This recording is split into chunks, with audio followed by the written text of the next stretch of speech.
Today we're going to talk of global trends which we will see in 2025. And to talk about all this, I have with me General Narayanan. Uh, Rajiv, Happy New Year and welcome to Gonna Shot. This Happy is our New Year, first sir. interaction for this year, Yes, yes. and An look forward interesting. to it. Yeah, So I just to just put things in yeah, please go ahead. no, no, up. Yeah, to put things in context. I mean, put things in picture for everyone. Let me put it across. A lot of new things are happening globally. They are happening geopolitically. They are happening technologically. They are happening diplomatically and economically. Countries are rising. Countries are following. They are even happening in terms of births and global population. So things are changing. If 2024 was the year of the elections and democracy and all that, it is my view, right, that 25, maybe even 26, 27, these 3 years, the trends which we will see this year will go into the next and the next year. And we're going to see some major changes in the global environment, right? And I think it's just starting now. That's my view. And I thought I needed someone really intellectual to talk about this. Not everyone can talk about this subject. And that is why I asked General Rajiv Narayanan and said, look, I'll give you a few ideas. You put your own and we will talk of it. And that's where we are. So what I request General Narayanan is let him he will put up an idea which is a trend. He'll give his views. Maybe I'll add on to some of his views as we go along. And then we'll see where this conversation takes us. And it probably by the end of the hour, we'll be very clear what the trends are. So without much ado and much delay, Rajiv, the floor is yours, all yours. So a brief overview I would give on 2024 basically has been very tumultuous in all spheres. There was economic collapse. You are witnessing of the global north. There's a gradual collapse going on thanks to COVID and Ukraine war. PRC's economy is in a total tailspin. They don't know what to do. There seems to be a power struggle on within PLA and the CPC. The US is also facing a slowdown. The last financial year complete, they have a annual January to December. The growth was just barely touching 1.5%, which is Yeah. quite low. And we see the rising shadow of radical Islam in EU. It had started, Europe it had started. You're now seeing some hints coming into US. Just around New Year, you had 3 explosions and was explosion, one driving through, one explosion. So there is a churning going on, and you see the unending Ukraine war and the expansion of the conflict in West Asia with the Assad government having fallen down. When we look towards ourselves, despite all the internal issues that you have, you are still growing and growing at a healthy rate. Yes, a little less than 7% that you were early talking of. People are now talking of 5 to 6%, but you're still growing. But you have a very turbulent neighborhood. A new one has come towards the east. Two of them, I would say, if I include North Myanmar also. But last year, you found the global south was trusting you more than the UN. And the functioning of the UN itself was coming under scrutiny. With the coming back of Trump, we can expect more of a struggle transatlantic between MAGA and Europe. And it will have an impact on Europe. How much can they push back against the American MAGA?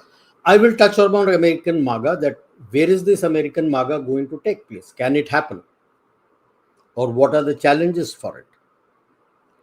Then you find a very interesting, France for the first time has lost its hold on Western Africa.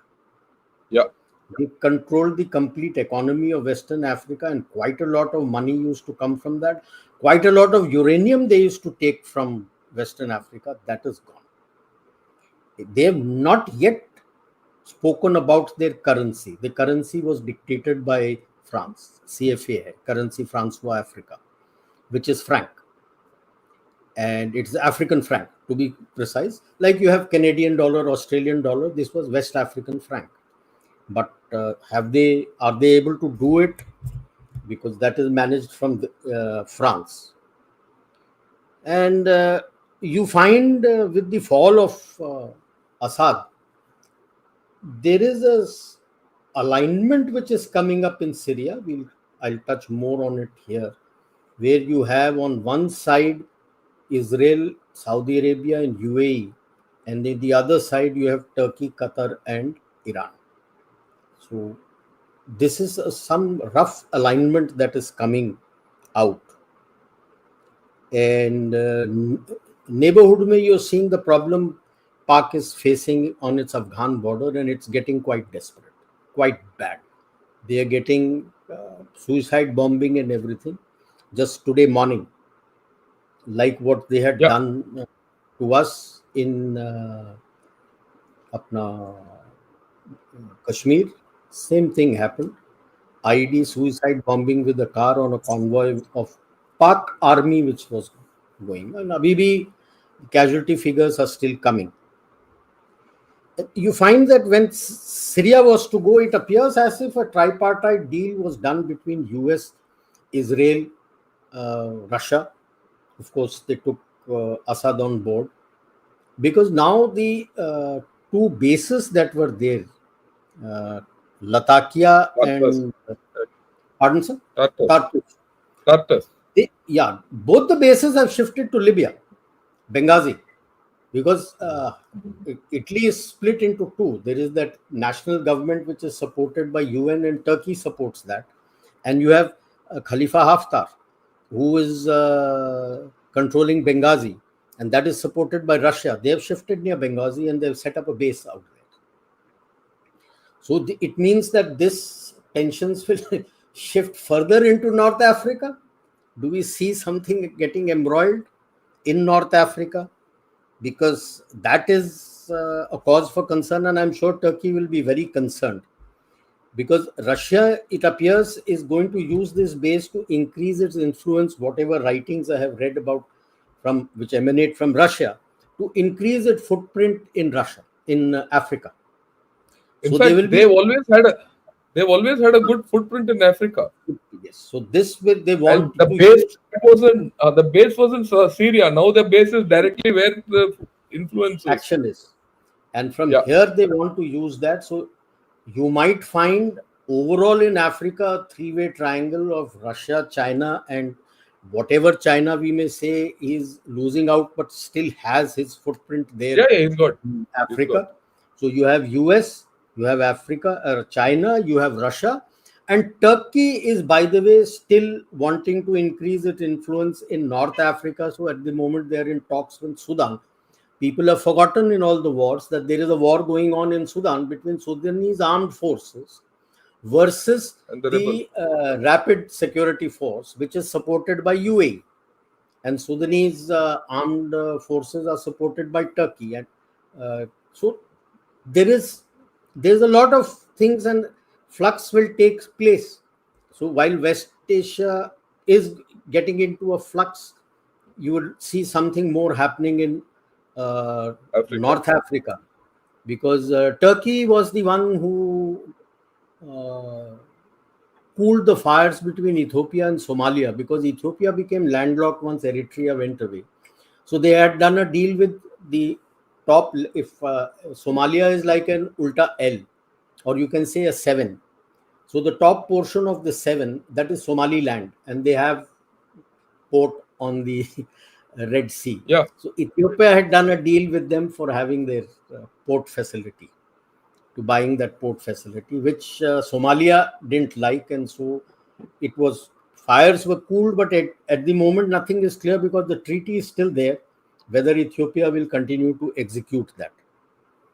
So when based, and if you look at it technologically, you had China showing off its 6th gen, you have hypervelocity missiles coming in, you are talking of AI coming in a big way, FPVs, your drones have come up into the air, so that the air land battle, what was in 80s, that the Americans had come in, now you got to look at it again as an air land battle, and in a different manner of how you can survive with this kind, because the air is not just the use of aerospace, but also using the aerospace medium.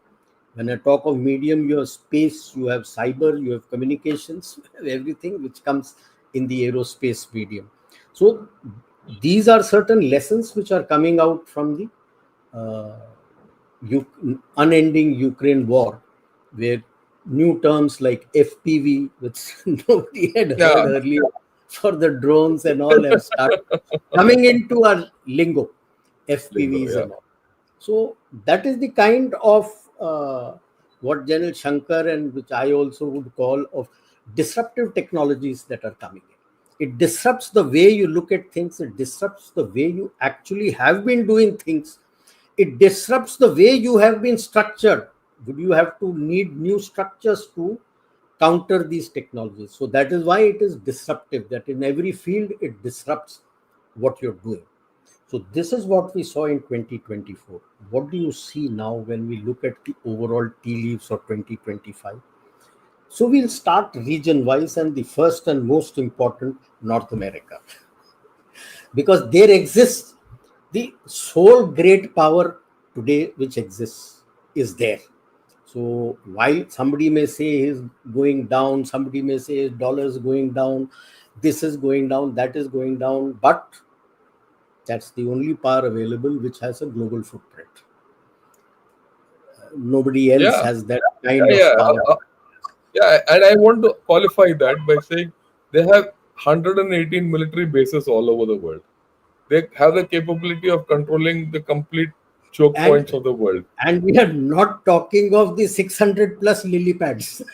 Really, so Bases. Lily pads are bases, also there. When you include the uh, lily pads, it is over 800. 800, and he's got a global footprint. Yes. No one else has it.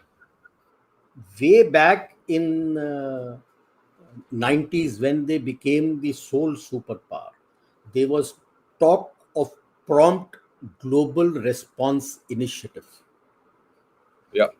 Now this is the prompt global response initiative, but over 800 bases come lily pads, that anytime he can move in and quickly respond globally to anything, anywhere, if he wants to.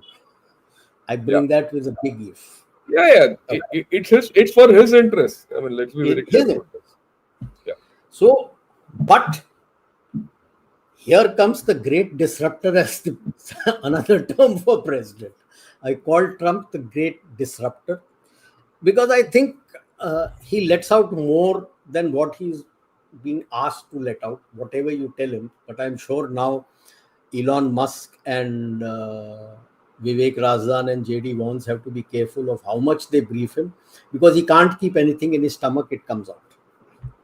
And he preempts quite a lot of things. But on the other side, the Democrats are not rolling over. Just today, the most hated man on earth by the nationalists, George Soros, was given the Medal of Freedom. And Yeah. there He's been is, funding the Democratic Party. yes. So, Yeah. so that is going to cause a lot of tumultuous internal issues.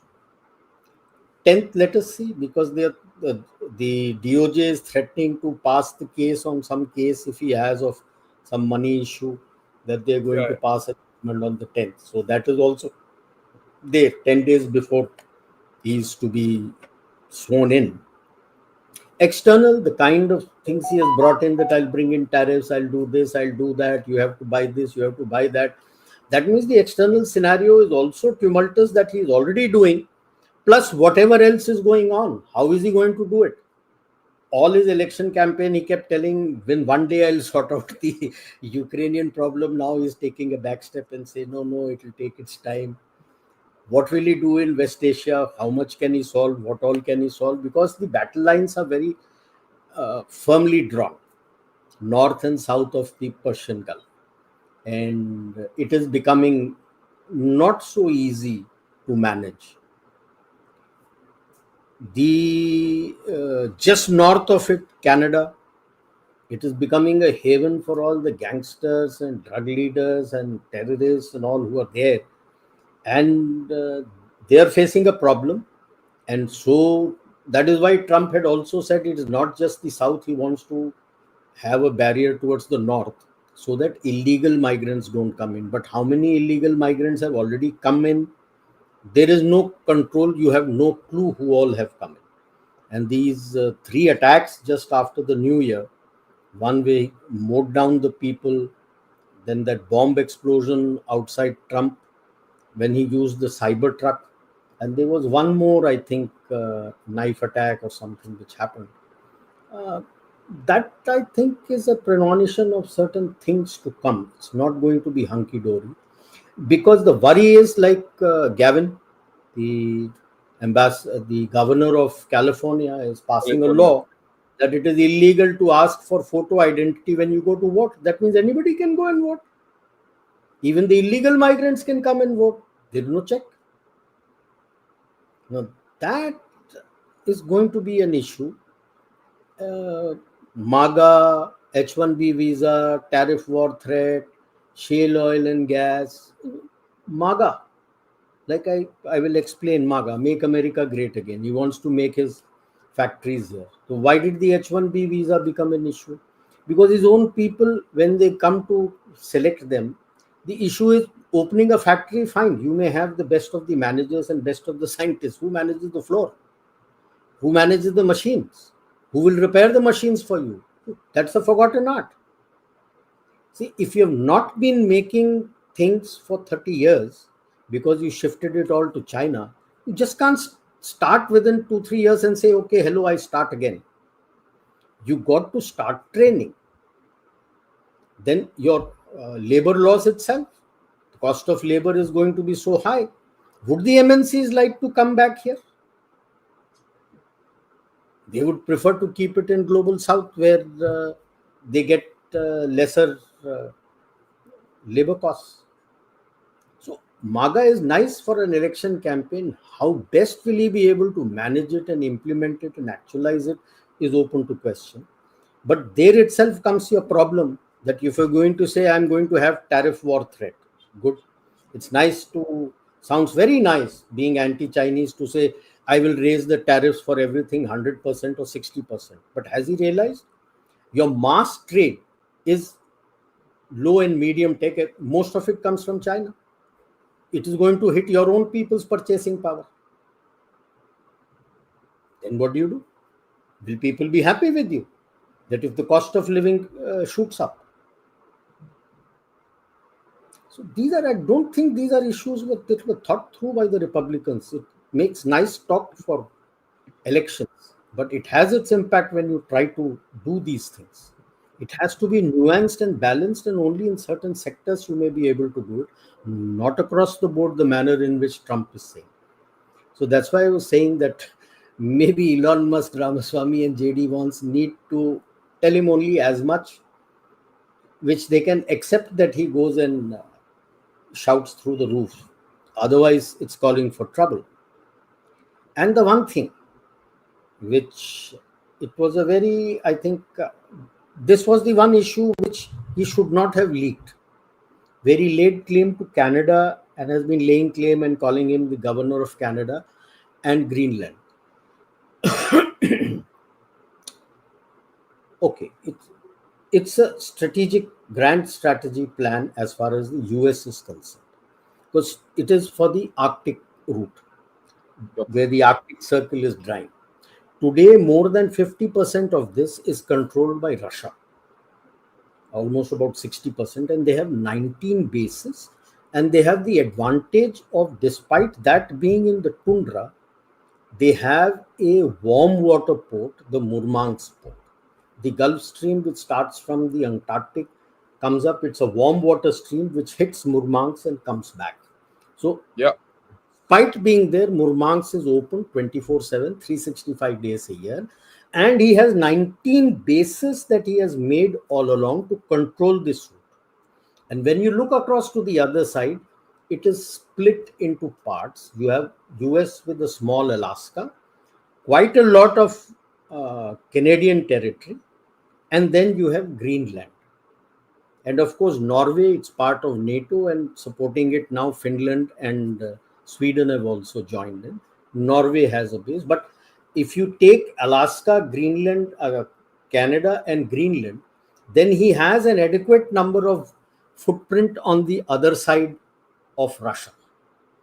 So then it balances out. So my understanding is Trump spoke it out soon. That's why I was saying that they need to only tell him as much Yeah. as they can, take it what he leaks out.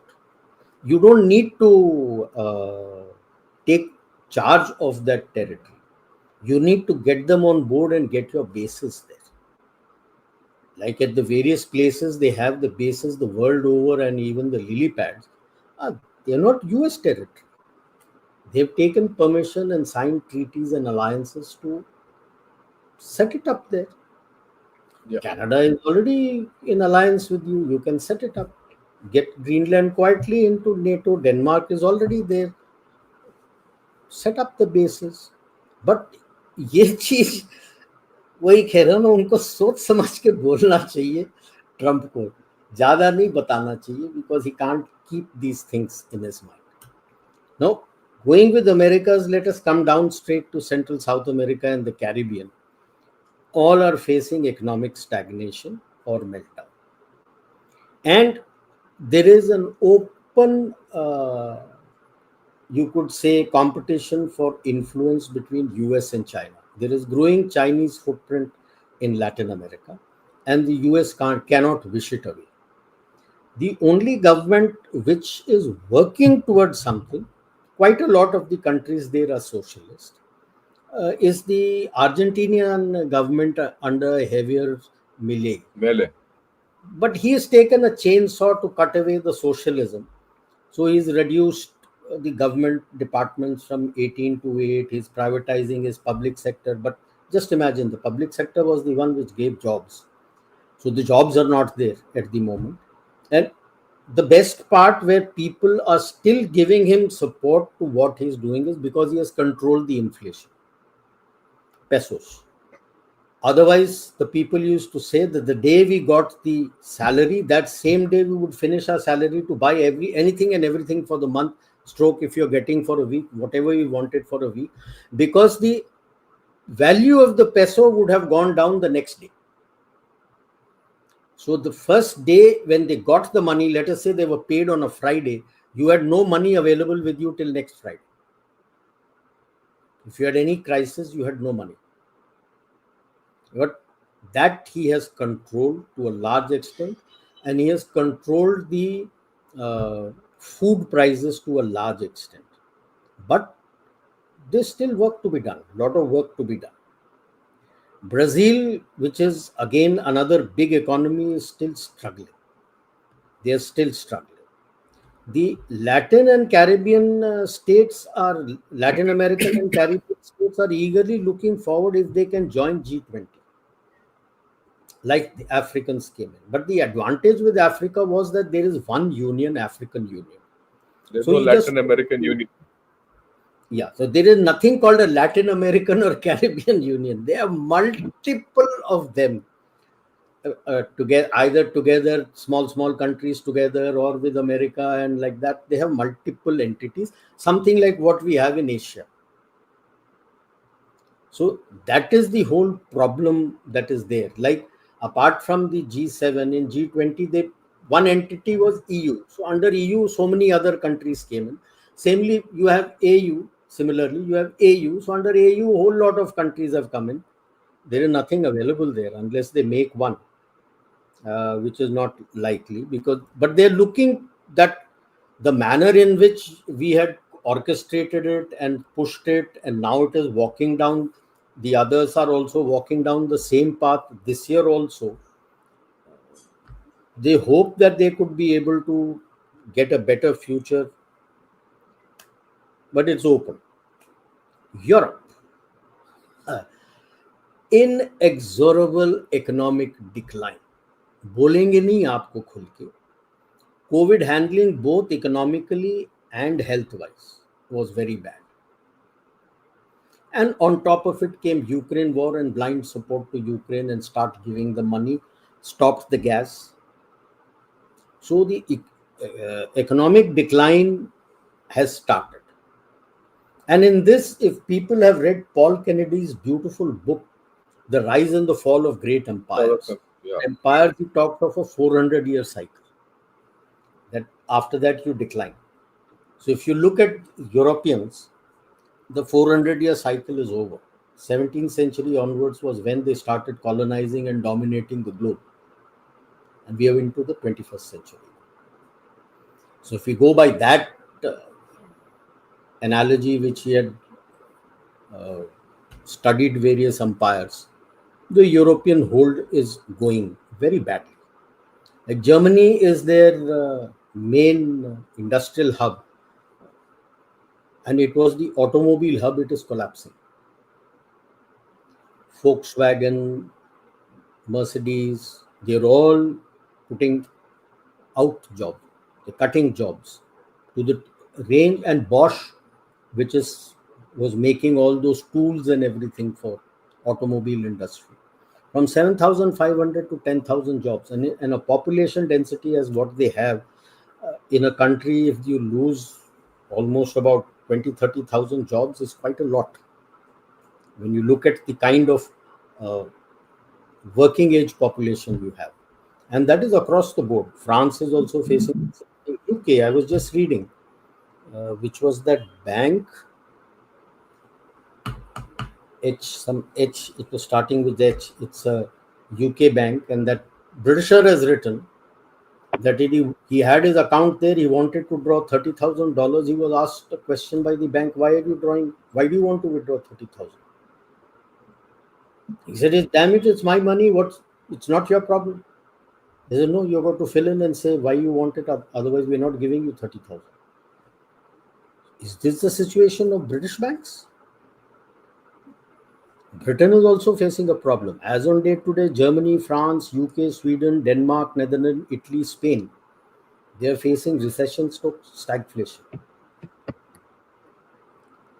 And I'm not surprised that the FCAS, the Future Combat Air System program for the 6th generation, which is being done by France, Spain, and Germany, and the GCAP, the Global Combat Air Program, which is done by UK, Italy, and Japan, both want you because it costs money. If you're running out of money, then they're looking towards you. Look at the way Spain and Germany are fighting tooth and nail for our submarine contract. Navantis and ThyssenKrupp. I'm forgetting. Yeah. ThyssenKrupp. Navantia and ThyssenKrupp. Open war between the two of them. One chap says one thing, the other chap says, no, I am also ready to do this. And in UK, Rolls-Royce has openly told you that take what you want.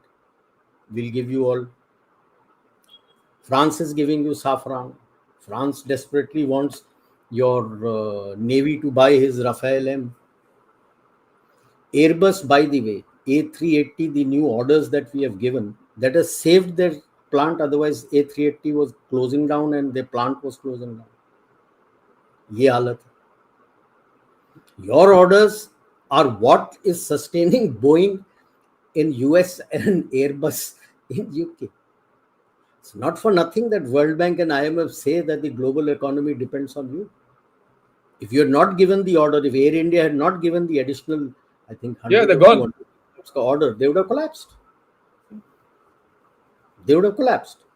So keep that at the back of your mind when I give you a way ahead कि क्या कर सकते हैं.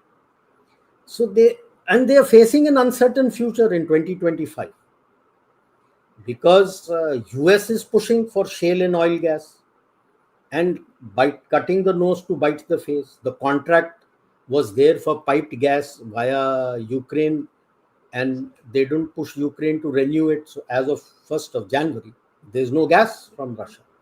And it doesn't, they might keep saying, oh, Russia will have a problem. Russia has no problem. All that gas is diverted to China. The pipeline was ready last year. He expected that they might do something because of the war and push for this. He sent it there. And shale oil and gas, which was offered in 2022, at that time Macron said we can't take it because it is almost 4 to 5 times the cost of what we were getting from Russia. So today, okay, you're getting oil via India. What about the gas? Where will you get the gas from? Qatar, which was your largest exporter of gas, you went and took a fight with Qatar on human rights. So Qatar has stopped. He says, I'm not giving you gas. If you talk of human rights, they said they will extend the treaty only if he improves his human rights. He said, okay, thank you. But Qatar has a problem because he doesn't have an alternative. Turkey says, I will step in, but there are no pipelines which go from Turkey, that many pipelines that go from Turkey into Europe. So, and of course, Trump has pushed for first term, he had said 2.5% GDP for defense spending. Now he says 5%. Concurrently, you find that there is a rise of nationalist parties, far right as they call it. And if they come to power, then what happens to EU? Along with that, you find now fights going on the streets with rabid Islamic radicals. And of course, the grooming gang. They're still so scared and looking at vote bank politics that they can't bluntly say Pakistani Muslim gangs. Everybody in England is saying Pakistani Muslim gangs, but the media can't say, the politician can't say. Asian Grooming gangs. gangs. Asian grooming gangs. And then somebody says, no, Pakistani and Indian Muslim gangs. Come on, they're all Pakistani Muslims of Pakistani descent who are there. How can they say anything to them when the leader of that group has been made a lord? Lord Hashim, Ahmed Hashim, something. He's a lord. They made him a And lord. And Mayor of London is another Pakistani descent. Mayor of London is there. There are so many of them there. Just for votes. And they talk about death of democracy here. What death of democracy? There's death of society, everything, death of everything in UK. How are they going to manage it? And will it give rise to centrifugal forces both in Europe and UK? Europe means EU goes. UK means will Scotland say, no, I'm going to kick out all my Muslims? By the way, the first minister of Scotland is a Muslim of Pakistani descent. But they're not as much are they are in what they call the Midlands. In ancient history, that was called the Northumbria, which is now called the Midlands. As much as they have in Midlands, that is Birmingham and all that area. So it will be interesting how they're going to manage it. Because a lot of them last year themselves, the analysts were predicting that they might get into a brutal civil war sort of a thing, where fights take place. And people are getting worried about the same thing in USA. Would it be by the end of this year or more? But all said and done, if it gets into a social turmoil in Europe, it's going to have an impact on not only its purchasing power, also economically. Because where there's turbulence, then the factories can't function. And it will have a direct hit on global economy. Got to think what you can do. So in amongst Europe, only the Russian economy is somewhat stable, but it only brings defense technology and cyber, only those issues it brings, it adds value and brings to the table. Normal geoeconomics, it doesn't add value and bring to the table. So it being stable, the value addition is not that much. As far as Europe was concerned, it was bringing technology to the table, whether it be defense or across the board, whatever technology was there. And it was providing you with geoeconomic stability. The moment the turbulence takes place in Europe, like we say of China, yes, it will have a geoeconomic impact. Are we ready for it? We have to look at Africa also, because the quite a lot of resources come from there. So, like I said, there is the rise of US influence to counter China, and now Russia is also coming, and now Turkey is also coming. The Sahel and Sahara, that is North Sahara, that is North Africa region.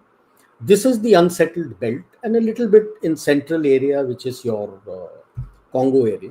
Rest is not that much unsettled. But these are the areas which are very resource rich, but don't have much of infrastructure. When the SDGs were given in 2015 to be completed by 2030, a lot of bulk of the money was going for infrastructure, water, energy, for these things. It's not there. So if you just open the map of Russia and say the railway lines, roads, just have a look at it, you'll find it missing across. And if you look at the Google Earth map at night, it's generally dark. It's generally dark. That tells you that development has not reached there. So there's a lot that needs to be done there. And but with the return of France and Turkey and China being there and US being there, apart from West Asia and North Africa being in a flux, will you find Africa also getting into a flux? Each side would like to have a country, a leader of their choice out there, like it was earlier. So you got to look out for that. As far as Asia is concerned, West Asia, we have already said the conflict has expanded. Syria, Assad is gone, the conflict has expanded. Suddenly you find Hamas and Hezbollah, or on a low key, the Houthi is coming up. They are attacking them. There was a report once, but nothing much has come out of it, where Djibouti had offered a base to Israelis. If they get that base out there, then it becomes very short range to hit the Houthis. But and Djibouti will give a base to anyone who is prepared to pay a price. Yes. And that there was a report which had come, but nothing much thereafter has come. But one report has come that the Chinese are ready to arm the Houthis as long as they do not touch their ships. So very interesting, very interesting. So there is likely to be that struggle for supremacy here, north and south of the Persian Gulf, and north and south of the Red Sea. That struggle is on between your Yemen and North Africa. UAE has a lot of footprints out there, and like I said, Turkey is stepping in towards Eritrea, Sudan, Somalia to counter UAE's footprints. So there is a struggle for supremacy which will come up quite a bit, will start evolving in 2025. But Turkey faces a problem. While we say Syria, but there are multiple players in Syria. There is the Syrian Defense Army, which in the north, I think, Defense Army or Defense Force, which both. There is a Defense Force and a Defense Army. There is one which is supported by Turkey in the north. Yeah. Then you have the Kurds in the east. They are fighting. as far as the HTS force is concerned, it's all along the Coast. west coast and a thin strip of land coming towards Damascus. Rest of the area is open to contest for anybody. Khulla hai. This is the scene in Syria. It's broken up into parts and each struggling to gain control, with the Kurds being supported by the US. So Turkey itself is facing a lot of economic issues. All is not hunky-dory, and it faces troubles.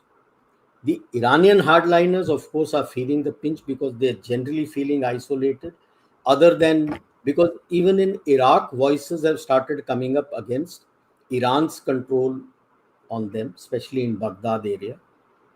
And Qatar, when push comes to shove, Turkey, Qatar, Iran, I look at Qatar as the weakest link because America has a base there. Yeah, So that's the the Central weakest Command link. is based there. Yes, The so Central when Command headquarters is there. So when the push comes to shove,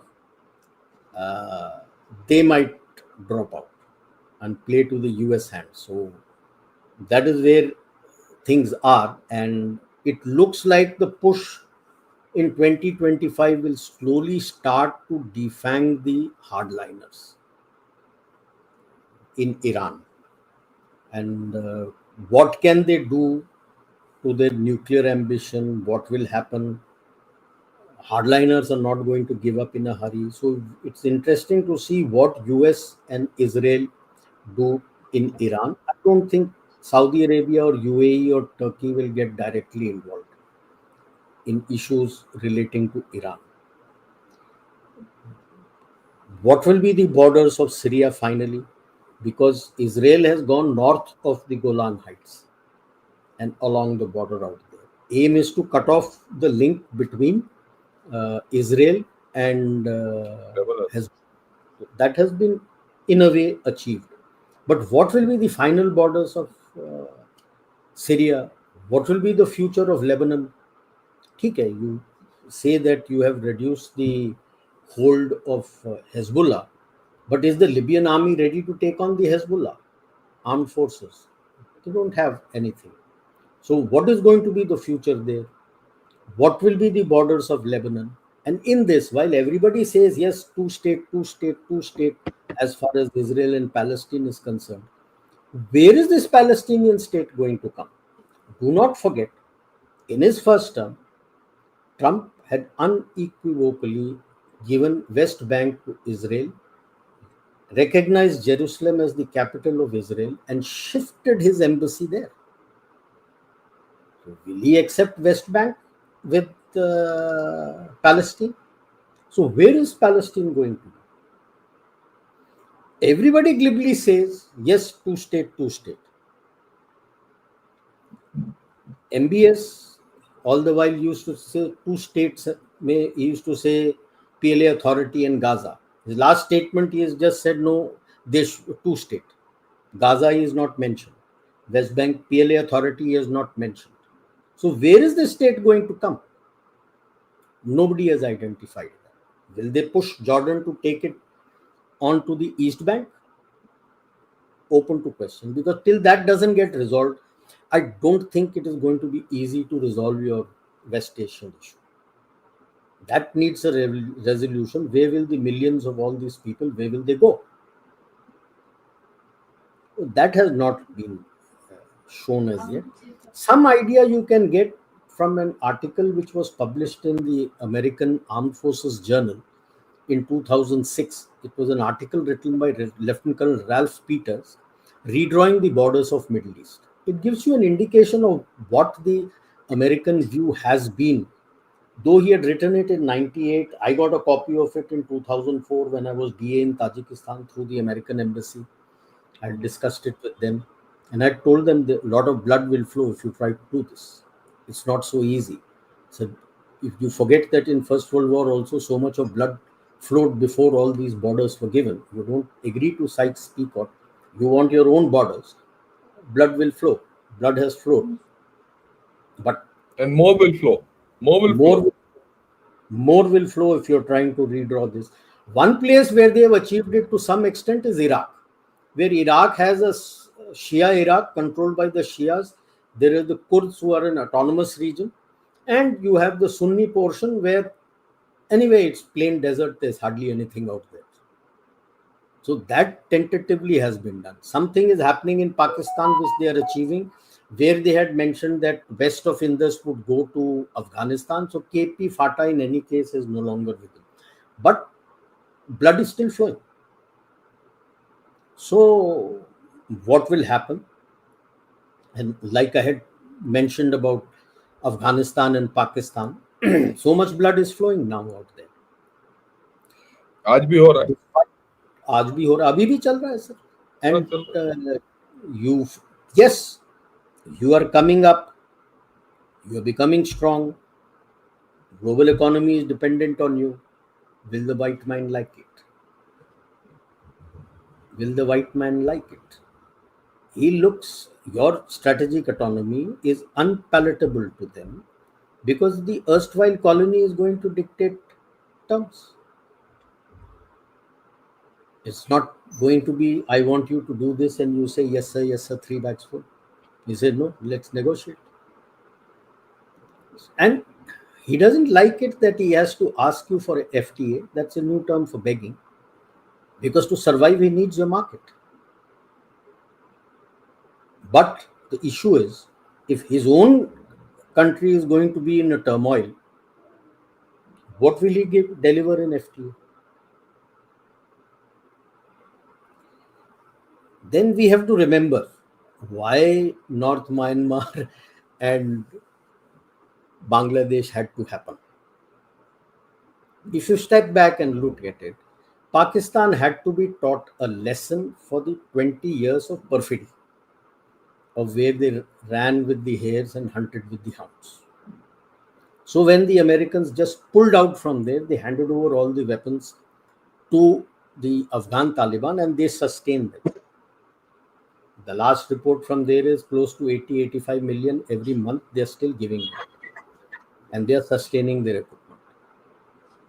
So that is how you find all the fight going on across the Durand line and into 𝗣𝗚𝘅, FATA, Balochistan. That's, you've kept him busy. In fact, the reports that are coming out from Pakistan is that Pakistan army now doubts whether the Sindh regiment and the Baloch regiment and the Pashtuns there will fight. So large chunks of elite have been sent there to fight, to help them. Now, if that be the case, how can you be given a peace dividend? Plus, now add to this, they did everything for Taliban. A lot of drugs they were controlling out there. They've destroyed close to 90% of the poppy fields. So the only other place where the drug money was available is the Golden Triangle to your east. And this is the lesson they learned from the Iran-Contra affair. Because if you are doing all your black ops through money which has been sanctioned by the Congress, you are answerable to the Congress. But when you use black market money, that is not given by Congress. So you can do your black ops anywhere that you want. Now, Manipur, one of the reasons why it flared up, I won't say that was the only reason. One of the reasons, major reasons why it flared up was Biren Singh destroyed 50% of the poppy fields out there. That was a thriving drug route that was available. China was controlling it. So North Myanmar, the three brothers and TNLA and what is that? NMMA and Arakan Army, that had to happen. But now they control it. They have bias towards you. They want to have good relations with China also. They've realized that both sides you have big neighbors. US is, God knows where he is. They've come and met you. They had a 1 week discussion here in Delhi. And they openly said they are open to Sitwe. They're just close to Sitwe. The Tatmadaw, that is the Myanmarese armed forces, have only 2 bases left there. One near 𝗣𝗼𝗍 and one near 𝗤𝘂𝘁, which China has. They had warned them. They had given them, I think, till the beginning of this month. At the moment, they have not gone. It depends. Will they be attacking them to remove them or not? Because they are in talks with both India for 𝗣𝗼𝗍 and China for 𝗤𝘂𝘁. Because if they control that pipeline, China will be paying them money, no? Transit fees. And they're also okay for your Kaladan multimodal project from 𝗣𝗼𝗍, because then Yeah. transit fees you will be paying them. But now that has gone up in flames. So they tried their level best to influence the June vote, our own elections, so that it is not that whether NDA will come or India alliances come, it's got nothing to do with that. They want a weak coalition at the center, whether it is NDA or India alliance, because when there is a weak coalition, then you can squeeze the center better to follow their policies. वो हुआ नहीं तो Bangladesh had to happen. Peter Haas, I've told in other channels also, Peter Haas, who used to be the ambassador of Bangladesh, is now the head of the Yeah, he's Bangladesh come back. Oil. Pardon, sir? Yeah, the head of the Bangladesh Oil and Gas Commission. No, he's come back as the yeah. Head of Oil and Gas. Yeah. Oil and Gas Commission. That's what I'm saying. Yeah, But I at agree that with point in time in June last year, he was their ambassador. Moment your results came out and they found there's not going to be a weak coalition, planning had already begun कि वहां पे regime change कराना है. They could have done it in January itself during elections. A lot of pressure was there. They let it be. Why I'm saying this was going to happen? The only thing that the Bangladeshis had going for them was the garment trade. Peter Haas belongs to the Levi's family, who make Levi's jeans. In June, Peter Haas, along with the Levi's heads, was already in India to sign contracts to relocate the garment from Bangladesh to India. June. All the troubles have started from August. They signed the agreement in June. So you have Chennai, that is your Tamil Nadu, Coimbatore, Tirupur. You have Gujarat. You have some have gone to Ludhiana, Orissa, Bihar. The complete garment industry, they came here in June, July, August, and they have signed all their future agreements. What was being made in Bangladesh was the old contracts which were there. All contracts have come into India. That means they already knew that this had to be done, but their own MNC and garment industry on the other side will get hit. So they came and did the deal here and did the regime change there. And I really don't know. Mullah Yusuf didn't see through this game. He was sitting in France at that time. He should have read the tea leaves that what is happening. And that is the reason why you're collapsing. There is no economy left. There's nothing left. So because of that, that is not happening. I feel 2025 you will have many more attempts at disturbing your internal stability. They're not very happy with China for having pulled back from the LAC, because it gives you a free space to concentrate more on internal stability, improve your defense modernization, your defense posture, your defense reorganization. Because even if China wants to come back, China, like what he did during COVID, that if you're facing an extensive internal turmoil, he'll come to attack thinking that you will not respond. He had to blink and go back. So he may wait for a year or two to come in, but that does not stop him joining hands along with Pakistan and the others who don't want you to be strong, and Bangladesh, to create internal problems for you in your northeast and main heartland India. ये आएगा, कोशिश रहेगी.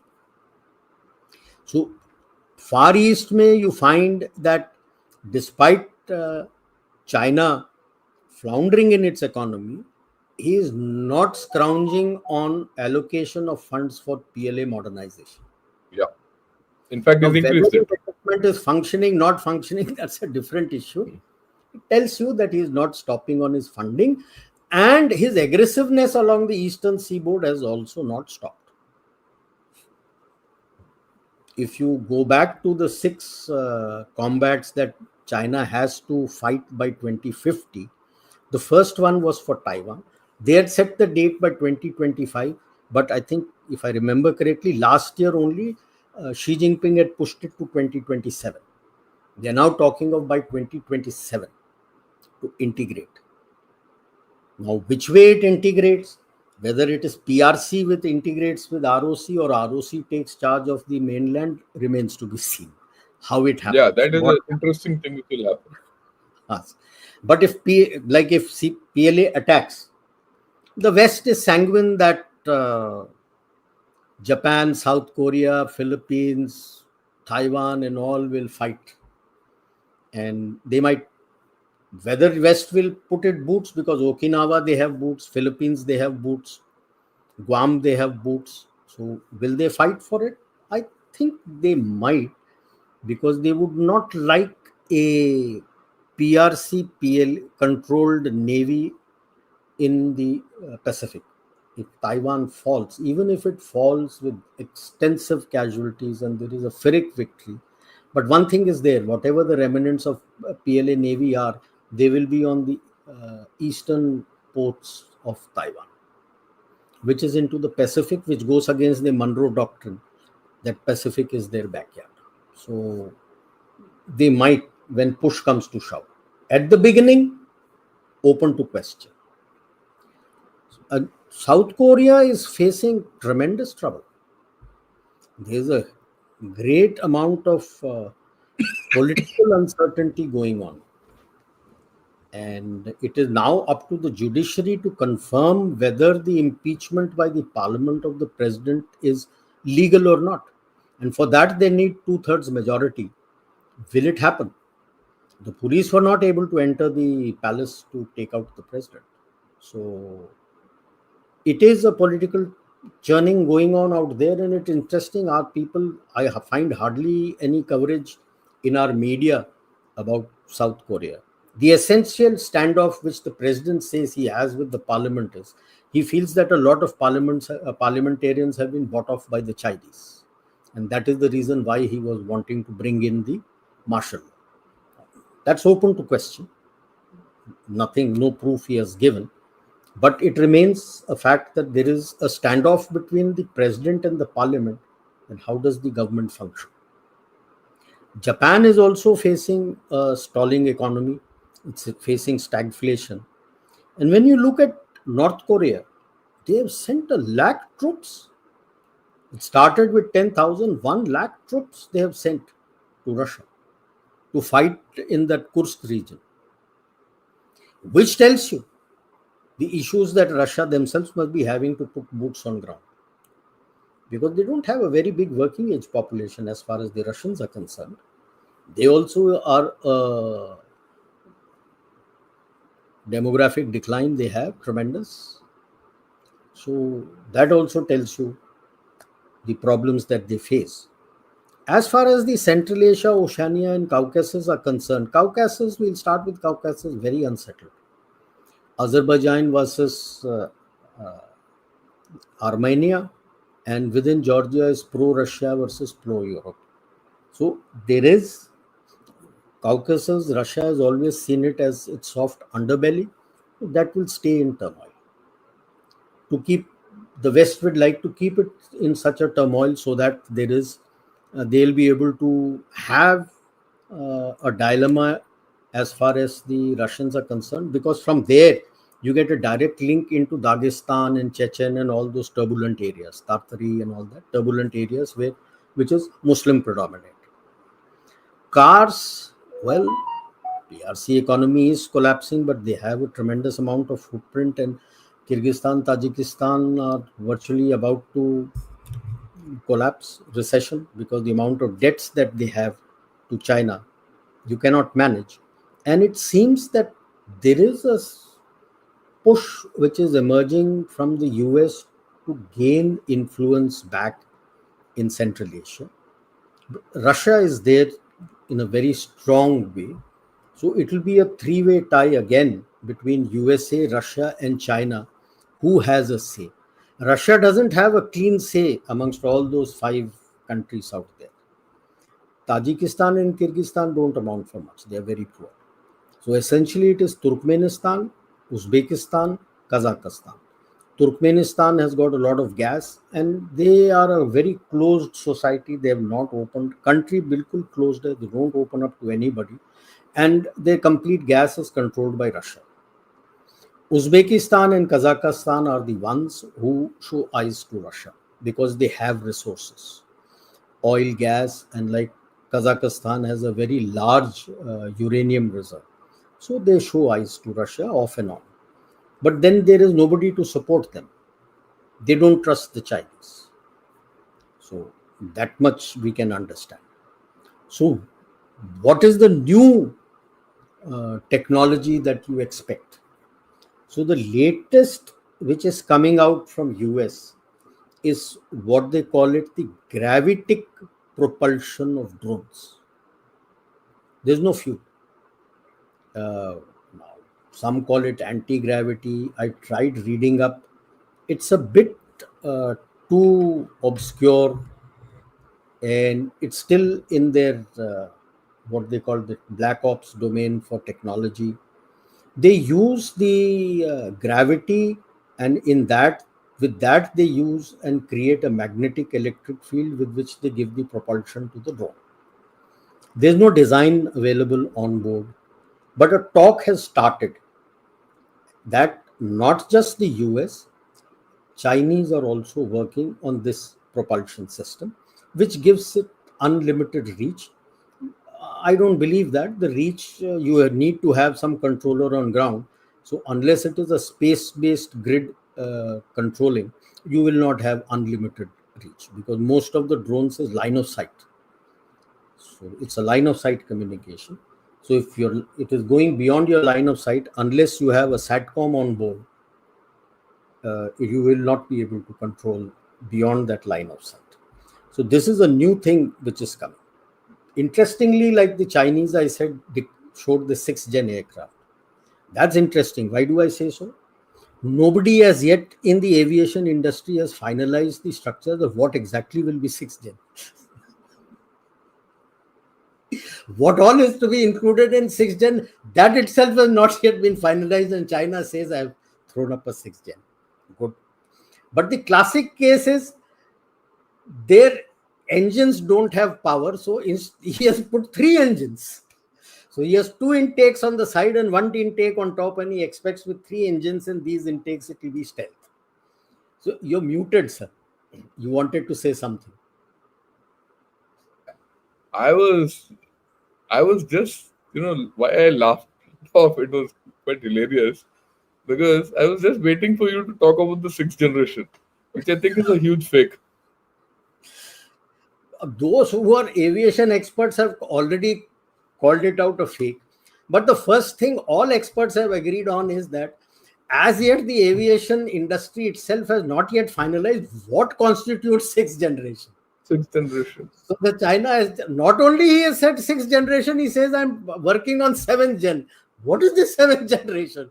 You haven't even finalized what 6th generation to be, and you're talking of 7th gen.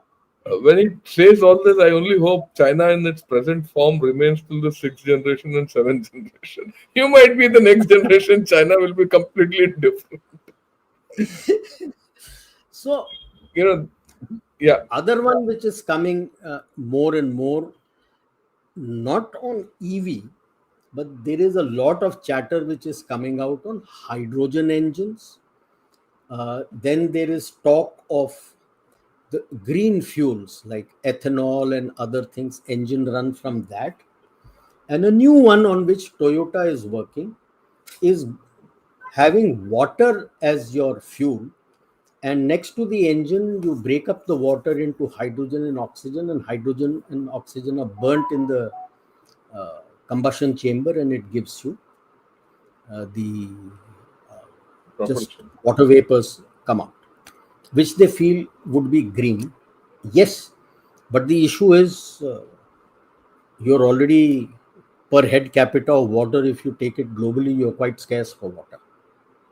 So if you start using water as a fuel, yes, water vapors are going down, and maybe 5-6 years later down the line, you may have more of rain and you may have more of water coming in.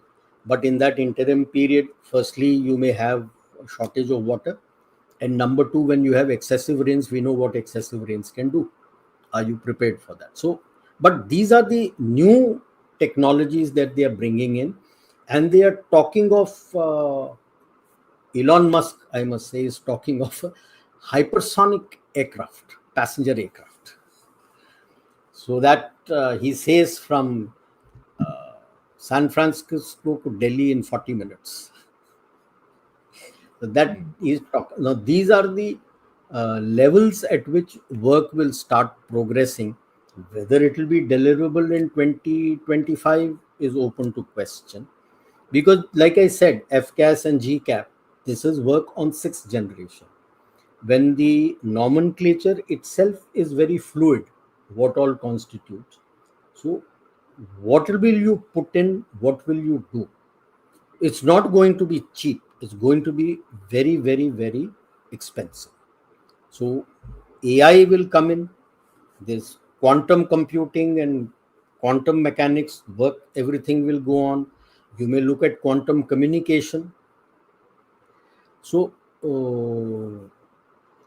the things in 2025, some of these may come in. Maybe you might get new materials which doesn't require a quantum computer to be so massive for cooling of its qubits.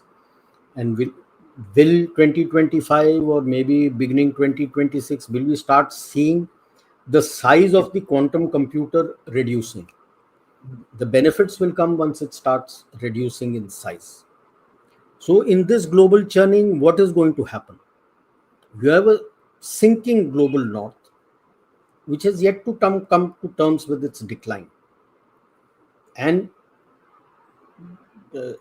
it's very clear they had a perception that the soft life and good life that they give, they would be able to tame the jihadi snake by opening their doors for them. But it's now coming home to roost.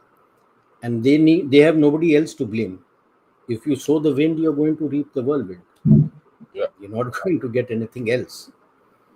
Then you have a decline in PRC which is coming up.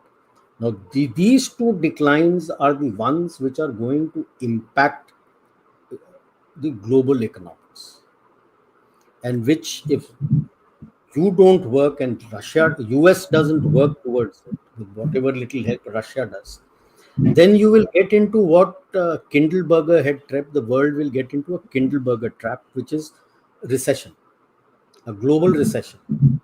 Now, if you let us say I increase my manufacturing input, my people can buy it. After that, whom are you going to sell it to? It goes to nobody. Because if their market is declining, the West, the Chinese market is declining, the global South requires a lot of input to bring up their infrastructure and to develop their markets. Where do you sell? Now, like we are increasing our export global percentage. Last year was 2.5% of the global export was what way you were. This year you have targeted close to 5%. Yes, but you are targeting the global north. But if global north itself has an internal turmoil and there is a drop of market, where will you go?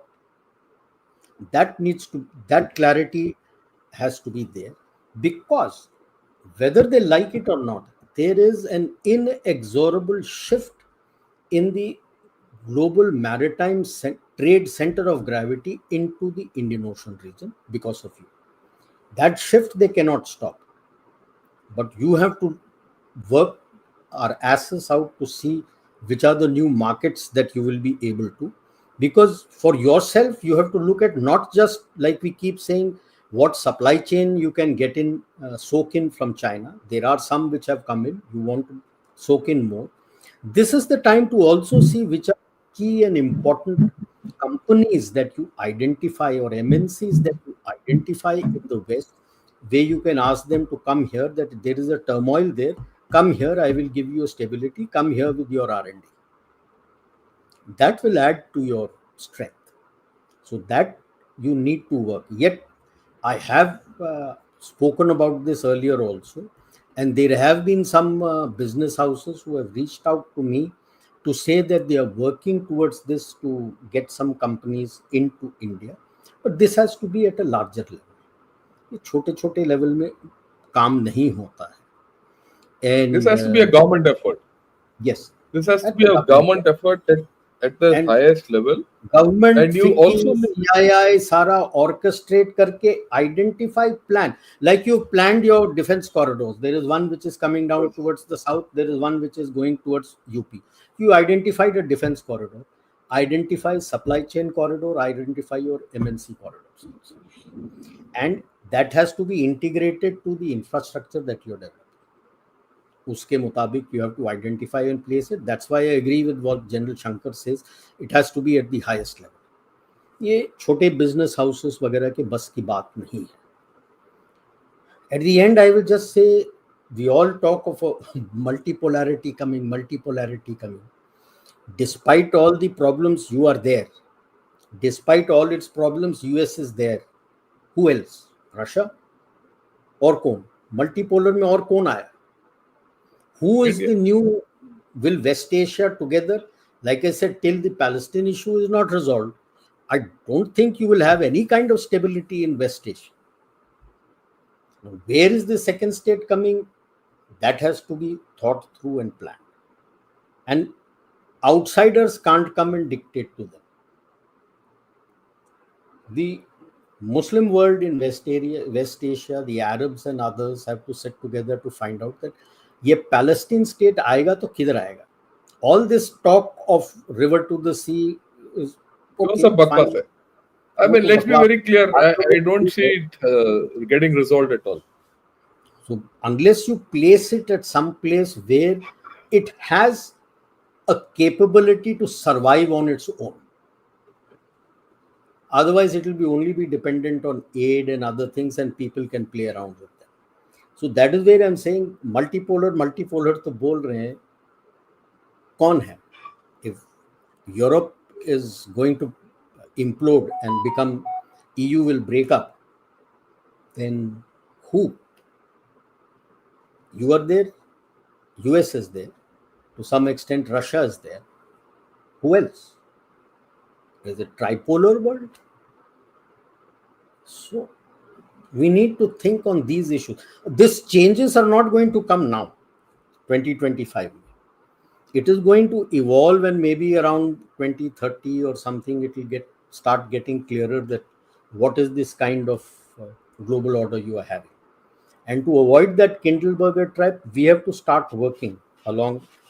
You have to start speaking with sensible minds in US, because the last time the Kindleberger track happened, the US refused to step in because the European powers did not want US to step in. They were the only great power available at that time after the First World War who could have helped economically. They didn't want, they wanted their own power, they didn't have the resource. Their market collapsed. USA, apart from internal consumption, had no market. US itself went into Great Depression because they had created over capacities. Our problem is not that. We have not generated over capacities as yet. So अभी इसीलिए वो warning है कि भाई देख के capacities अपना बनाना यहाँ पे इंटरनल कंजम्पशन के लिए तो है. What is the market and what is the condition of the market? So do your dime, pestle, whatever analysis you have to, and strategic risk analysis for where the markets are, what kind of funding and other things you need to develop new markets. इसकी planning पूरी करनी चाहिए. So I finish here. Yeah, thanks a lot. Look, guys, all of you who listen, what till Rajiv Narayanan, if I simplify it, he has given you the global geopolitical scenario of the future multipolar world. A lot of old poles are going to collapse and new ones are going to come up. And this is this movement has started happening now, right? Some amount of turmoil which happened in 24 will continue this year, but that turmoil will define the future. That's the first thing which I want to say.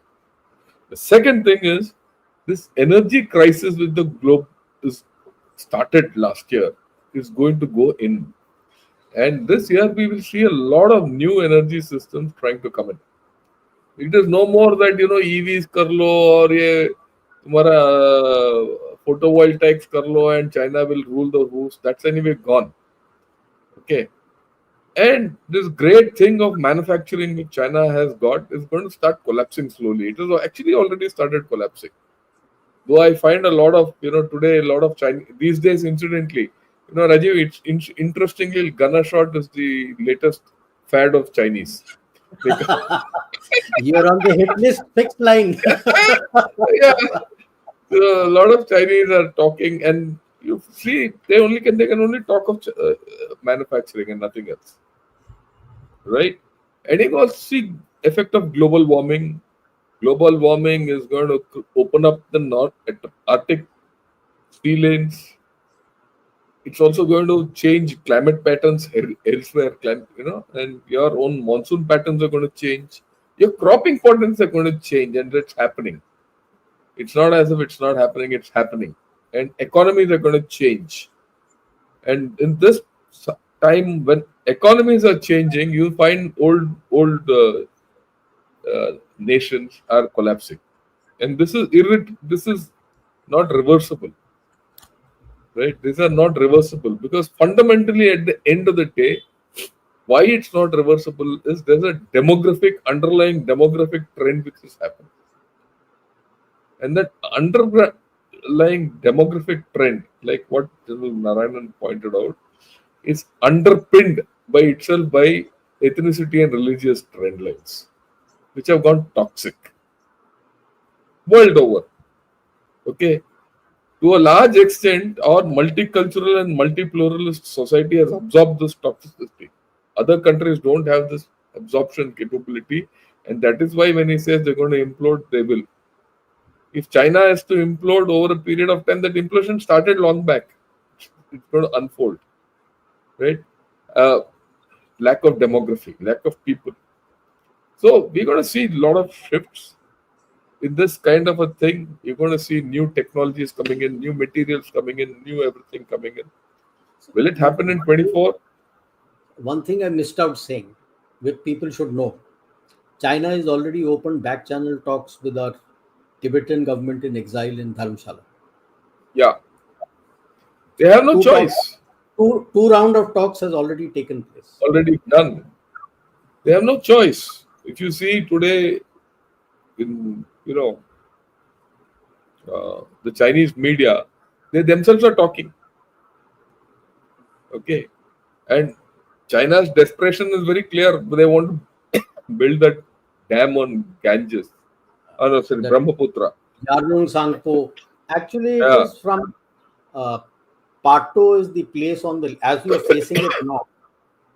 That is the end of the Himalayas. There is a big hill field, mountain called 𝗚𝗛𝙗𝙗.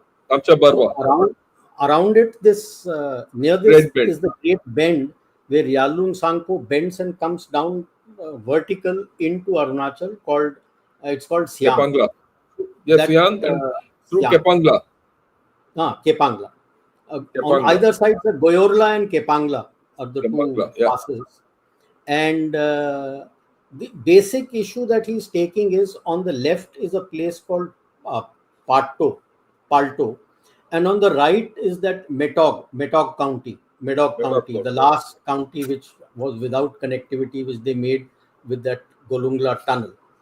So that drop is from 2,200 meters height to 800 meters. It is. So it is that gravity fall which he wants to use to create electricity.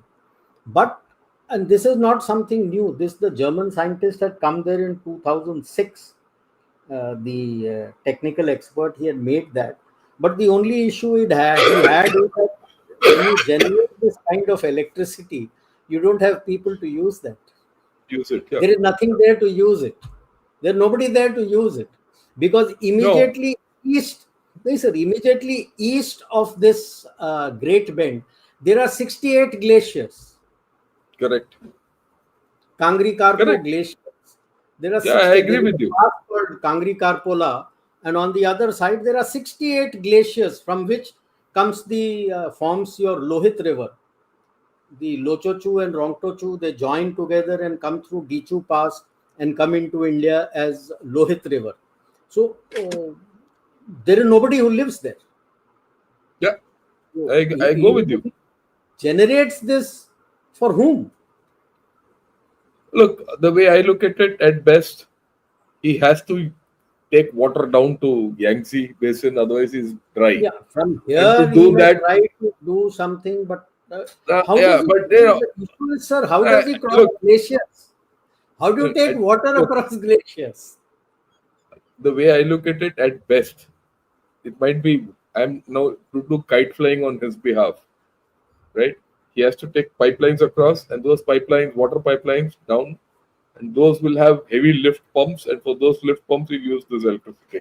That's the best app. That's the best I can think of. Because Otherwise, no when man you or dog. look at, there are five mountain ranges across Yeah, which he has to get, even if he has to get to Chengdu. Five mountain yeah, I ranges. agree with you. No, Rajiv, I completely agree with you. I am not Good saying luck I'm to not him, sir. even contending. I'm aware of that region. So I've been there, like you have. I mean, you are been there more, and but I am aware of that. But he's got no other. There, I don't see any reason why to construct a stupid dam out there, which will induce earthquakes and change the weather patterns in Sichuan. Very highly seismic zone. Yeah. So, so the you'll see when when a country starts taking such desperate steps, the writing is on the wall. Where does he have the money to invest? It's Money to going do to all cost that he him doesn't have. billions of dollars. We know it. This is like a sixth generation fighter aircraft. We leave it at that. Okay, right. So this is what folks we're gonna see. Understand what's going to happen because, like General Narayanan said, I'm convinced that India's rise can't be stopped. I did a show on it yesterday only, very short though. And secondly, we are going to be a central feature of many things which are going to go global, right? And we'll leave it at that. I'd like to thank General Narayanan for this nice expose on everything. And I'd like to thank all of you who have watched this program today. My special thanks to Pakistanis and Chinese, right? Come, troll me more, and I'll be more happy. Okay. And with this, all I'll say is good evening, Jai Hind, and till tomorrow, Jai Bharat. Jai Bharat.